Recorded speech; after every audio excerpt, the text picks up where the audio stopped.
Big boss ಗೆದ್ದಿದ್ದು ಗಿಲ್ಲಿ ಅಲ್ಲ, ನಿರ್ಮಲಾ ಸೀತಾರಾಮನ್. ವಿಧಾನಸಭೆಯಲ್ಲಿ ಪ್ರದೀಪ್ ಈಶ್ವರ್ ಶಾಕಿಂಗ್ ಸ್ಟೇಟ್ಮೆಂಟ್. ಗೆದ್ದ ಹಣ ಅರ್ಧ ಗಿಲ್ಲಿಗೆ, ಅರ್ಧ ನಿರ್ಮಲಾ ಸೀತಾರಾಮನ್ಗೆ.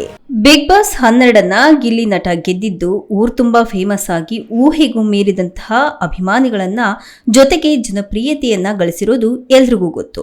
ಪ್ರತಿ ಮನೆಯ ಪುಟ್ಟ ಮಕ್ಕಳು ಸಹ ಗಿಲ್ಲಿಯನ್ನ ಗುರ್ತು ಹಿಡಿತಾರೆ. ಹೀಗಿರುವಾಗ ವಿಧಾನಸಭೆಯಲ್ಲಿ ಶಾಸಕ ಪ್ರದೀಪ್ ಈಶ್ವರ್ ಅವರು ಬಿಗ್ ಬಾಸ್ ಗೆದ್ದಿರೋದು ಗಿಲ್ಲಿ ಅಲ್ಲ, ಕೇಂದ್ರ ಸಚಿವೆ ನಿರ್ಮಲಾ ಸೀತಾರಾಮನ್ ಅಂತ ವ್ಯಂಗ್ಯ ಆಡಿದ್ದಾರೆ. ಹೌದು, ವಿಧಾನಸಭೆಯಲ್ಲಿ ಮಾತನಾಡಿದಂತಹ ಶಾಸಕ ಪ್ರದೀಪ್ ಈಶ್ವರ್ ಗಿಲ್ಲಿ ಗೆದ್ದಂತಹ 50 ಲಕ್ಷ ಹಣದಲ್ಲಿ 60% ಟ್ಯಾಕ್ಸ್ಗೆ ಹೋಗುತ್ತೆ. ಹೀಗಾಗಿ ಬಿಗ್ ಬಾಸ್ ಗೆದ್ದಿರೋದು ಕೇಂದ್ರ ಸಚಿವೆ ನಿರ್ಮಲಾ ಸೀತಾರಾಮನ್ ಅವರು, ಗಿಲ್ಲಿ ಅಲ್ಲ ಅಂತ ಹೇಳ್ತಾ ಕೇಂದ್ರದ ಟ್ಯಾಕ್ಸ್ ವಿರುದ್ಧ ವ್ಯಂಗ್ಯ ಆಡಿದ್ದಾರೆ. ಈ ವಿಡಿಯೋ ಇದೀಗ ಸಾಮಾಜಿಕ ಜಾಲತಾಣದಲ್ಲಿ ವೈರಲ್ ಆಗ್ತಿದ್ದಂತೆ ಪ್ರದೀಪ್ ಈಶ್ವರ್ ಮಾತಿಗೆ ಜನ ರಿಯಾಕ್ಟ್ ಮಾಡ್ತಾ ಇದ್ದಾರೆ. ಸಭಾಧ್ಯಕ್ಷರೇ, ಎಲ್ರೂ ಅನ್ಕೊಂಡಿದ್ದಾರೆ ಬಿಗ್ ಬಾಸ್ ವಿನ್ನರ್ ಗಿಲ್ಲಿ ಅಂತ.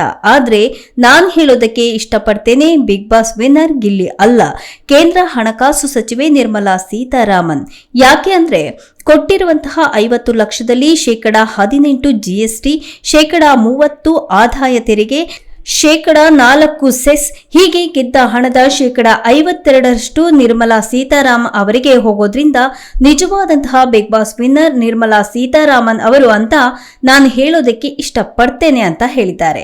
ಇನ್ನು ಪಾಪ ಮಂಡ್ಯದ ಹುಡುಗನಿಗೆ ಹೋಗೋದು ಕೇವಲ %48% ಮಾತ್ರ.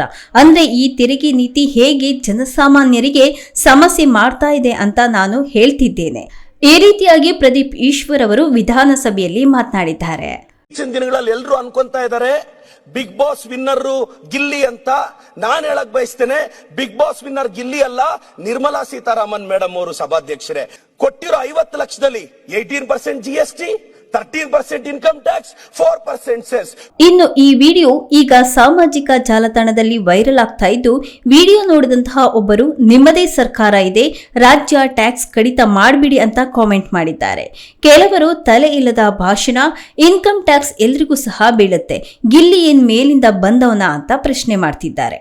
ಹಾಗಿದ್ರೆ 50 ಲಕ್ಷ ಗೆದ್ದಂತಹ ಗಿಲ್ಲಿ ಕೈಗೆ ಸಿಗುವಂತಹ ಹಣ ಎಷ್ಟು ಅಂತ ನೋಡೋದಾದ್ರೆ 50 ಲಕ್ಷ ನಗದು ಬಹುಮಾನದ ಮೇಲೆ ಸರಿಸುಮಾರು 31.2% ತೆರಿಗೆಯನ್ನ ಪಾವತಿಸಬೇಕು.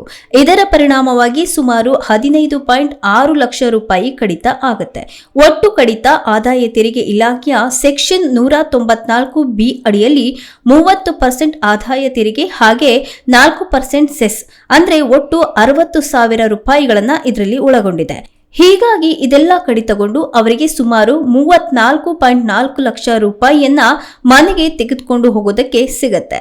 ಕಾರುಗಳು ಅಥವಾ ಉಡುಗೊರೆಗಳಂತಹ ಇತರ ಬಹುಮಾನಗಳಿಗೂ ಸಹ ಇದೇ ರೀತಿಯ ತೆರಿಗೆ ಟ್ಯಾಕ್ಸ್ ನಿಯಮ ಅಳವಡಿಕೆ ಆಗುತ್ತೆ.